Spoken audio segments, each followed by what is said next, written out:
Hi தோழிஸ், இன்றைக்கி வந்து பார்த்தீங்கன்னா நான் ரொம்பவே ஹெல்ப்ஃபுல்லான யூஸ்ஃபுல்லான டிப்ஸ்லாம் உங்கள்கிட்ட வந்து ஷேர் பண்ண போகிறேன்.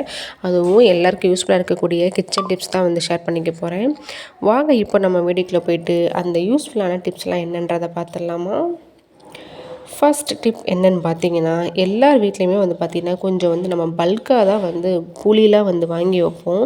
ஏன்னா வந்து இது நம்ம நிறையா யூஸ் பண்ணுறதுனால அப்பப்போ போய் வாங்க மாட்டோம், பல்காக தான் வந்து வாங்கி வைப்போம்.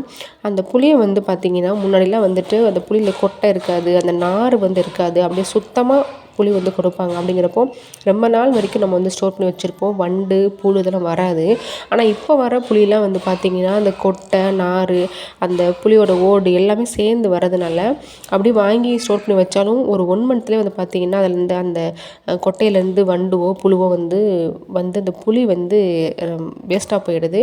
அந்த மாதிரி கொஞ்ச நாளே கருத்தும் போயிடும். அந்த மாதிரி இல்லாமல் இருக்கிறதுக்கு நீங்கள் எந்த பாக்ஸில் வந்து புளி போட்டு வைக்கிறீங்களோ அதில் ஃபஸ்ட்டு கொஞ்சம் புளி போட்டு அது மேலே அந்த கல் உப்பு அப்படியே தூவி விட்டுருங்க.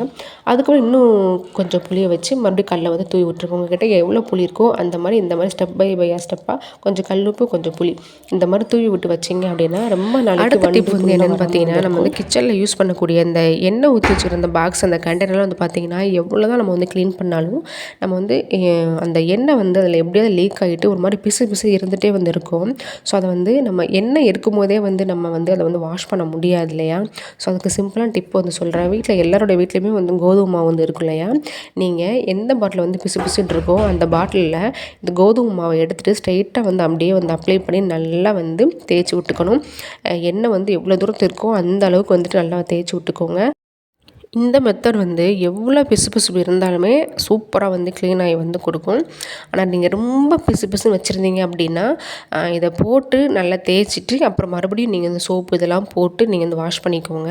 நீங்கள் வந்து கண்டினியூஸாக ரெகுலராக நல்லா க்ளீன் பண்ணி வைக்கிறோம் அப்படி இருந்து லீக் ஆகி கொஞ்சம் பிசுபிசுப்பு இருக்குது அப்படின்னு ஃபீல் பண்ணுறவங்க நீங்கள் தண்ணி எதுவுமே யூஸ் பண்ணாமல் ஒன்லி இந்த மாதிரி கோதுமை மாவு மட்டும் அப்ளை பண்ணி நல்லா வந்து தேய்ச்சிட்டு அப்புறம் ஒரு கிளாத் எடுத்து நல்லா வந்து துடைச்சிருங்க. அதுவும் ஈர துணி வந்து துடைக்கக்கூடாது, வெறுமனமே தண்ணி இல்லாத கிளாத் வந்து எடுத்து இந்த மாதிரி துடைச்சிட்டிங்க அப்படின்னாலே அந்த அடுத்த செகண்டே உங்களுக்கு வந்து நல்ல ரிசல்ட் வந்து தெரியும். அந்த கேனில் வந்து அந்த பிசுப்பே வந்து இருக்காது. நீங்கள் ஸ்டார்டிங்கில் டச் பண்ணதுக்கும் இப்போ டச் பண்ணுறதுக்கும் ரொம்பவே வந்து டிஃப்ரென்ஸ் வந்து தெரியும். சுத்தமாக வந்து எண்ணெய் பிசுப்பே வந்து இருக்காது. அடுத்த டிப்பு வந்து பார்த்திங்கன்னா ரொம்ப முக்கியமான டிப்பு. அதுவும் முக்கியமாக வாடகை வீட்டில் இருக்கிறவங்களுக்கு ரொம்ப யூஸ்ஃபுல்லான டிப்புன்னு கூட சொல்லலாம். வாடகை வீட்டில் இருக்கிறவங்க முக்கியமாக வாங்க வேண்டிய ஒரு பொருள் என்னென்னு பார்த்தீங்கன்னா இது தாங்க. ஏன்னா நம்ம வந்து வாடகை வீட்டில் இருக்கும்போது ஆணி வந்து அடிக்க முடியாது. சுவரில் வந்து இந்த ஃபோட்டோ ஃப்ரேம், கிச்சனில் வந்து கரண்டி, இந்த மாதிரி கரண்டி ஸ்டாண்டெல்லாம் நம்ம வந்து யூஸ் பண்ணுவோம் இல்லையா. ஆனால் அதுக்காக வந்து ஆணி வந்து தனியாக வந்து அடிக்க அலோவ் பண்ண மாட்டாங்க. அதுக்காக இந்த மாதிரி பார்த்திங்கன்னா மீஷோ, ஃப்ளிப்கார்ட் இந்த நிறையா வெப்சைட்டில் வந்து இது வந்து கிடைக்கிது. இது வந்து ஸ்டிக்கர் டைப்பில் வந்து கிடைக்கும். பின்னாடி வந்து ஒரு பேப்பர் இருக்கும். அதை அப்படியே எடுத்துட்டிங்க அப்படின்னா எடுத்து ஸ்ட்ரெயிட்டாக நீங்கள் சுவரில் ஒட்டி நல்லா வந்து அமுத்தி விட்டுட்டு உங்களுக்கு என்ன தேவையோ அதில் நீங்கள் வந்து மாட்டி வந்து வச்சுக்கலாம். ரொம்ப வெயிட்டான பொருள் வந்து மாட்ட முடியாது. ரொம்ப வெயிட்லெஸ்ஸான பொருள் நம்ம வீட்டில் யூஸ் பண்ணக்கூடிய கரண்டி அண்டு ஃபோட்டோ ஃப்ரேம் இந்த மாதிரி இதெல்லாம் நீங்கள் வந்து யூஸ் பண்ணிக்கலாம். அடுத்த டிப் வந்து பார்த்திங்கன்னா, இப்போ வந்து சம்மர் வந்து ஆரம்பிச்சிருச்சு. நீங்கள் என்னென்ன வெரைட்டியாக வந்து குழம்பு வச்சு கொடுத்தாலும் நமக்கு வந்து இந்த மோர் குழம்பு இல்லை தயிர் சாதம் இதை விட பெஸ்ட்டான ஒரு ரெசிபியே இல்லைன்ற மாதிரி இந்த சம்மரில் வந்து தோணும். உங்களுக்கு அட்டகாசமாக வந்து டக்குன்னு ஒரு 10 மினிட்ஸ்லேயே வந்து மோர் குழம்பு வந்து எப்படி பண்ணலான்னு சொல்ல போகிறேன். நான் வந்து இன்றைக்கி வெண்டைக்காய் யூஸ் பண்ணி மோர் குழம்பு வந்து பண்ணுறேன். நீங்கள் வெறுமனமே வந்து பண்ணலாம்.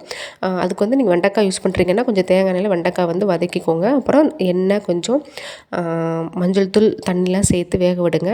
இதுக்கு ஒரு பேஸ்ட் வந்து அரைக்கணும். அதுக்கு துவரம்பருப்பு, காரத்துக்கு ஏற்ப மிளகாய், சீரகம், தேங்காய் அண்டு ரொம்ப முக்கியமானது வந்து பார்த்திங்கன்னா அரிசி மாவு. அரிசி மாவு எதுக்காக சேர்க்குறேன்னா அந்த மோர் குழம்பு வந்து கொஞ்சம் நல்லா திக்காக வந்து கிடைக்கும், அதுக்காக தான். அப்புறம் மோரை வந்து தயிரை வந்து நல்லா அரைச்சி வந்து எடுத்து வச்சுக்கோங்க. இப்போ இது எல்லாத்தையும் ஒன்றா சேர்த்துட்டு கொஞ்சம் பெருங்காயத்தில் உப்பு போட்டு நல்லா கலந்து அந்த பச்சை வாசனை போகிற வரைக்கும் கொதிக்க விட்டுருங்க. அதுக்கப்புறம் நீங்கள் வந்து தாளித்து ஊற்றிக்கோங்க. தாளிப்பு வந்து முக்கியமாக நீங்கள் தேங்காய் எண்ணெயில் தான் தாளிக்கணும்.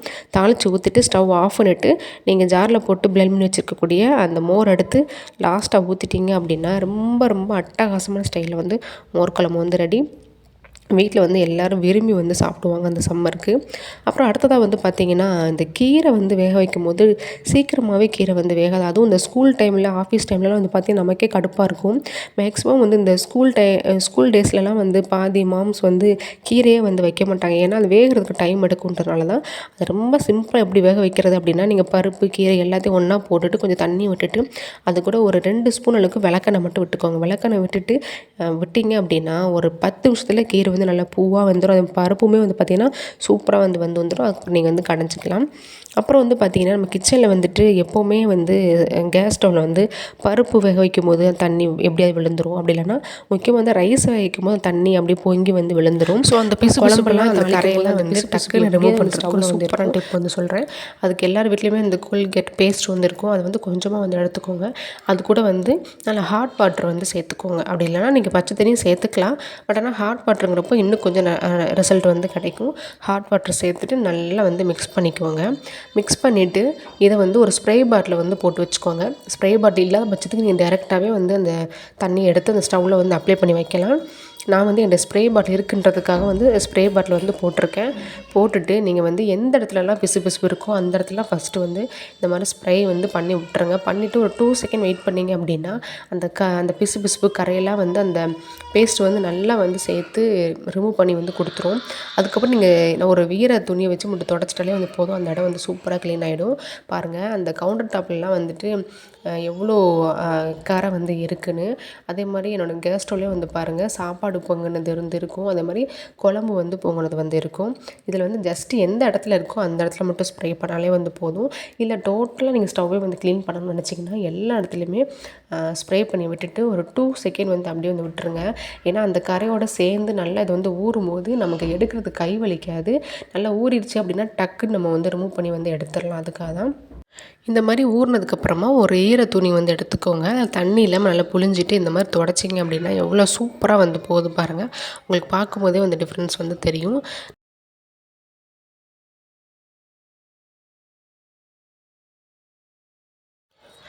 ஓகே தோழீஸ், இன்றைக்கி நான் ஷேர் பண்ண எல்லா டிப்ஸுமே உங்களுக்கு நிச்சயமாக யூஸ்ஃபுல்லாக வந்து இருக்கும். என்றைக்காவது உங்களுக்குமே தேவைப்படும். நீங்கள் வந்து ட்ரை பண்ணி பாருங்கள். நிச்சயமாக வந்து ரொம்பவே ஹெல்ப்ஃபுல்லாக வந்து இருக்கும்.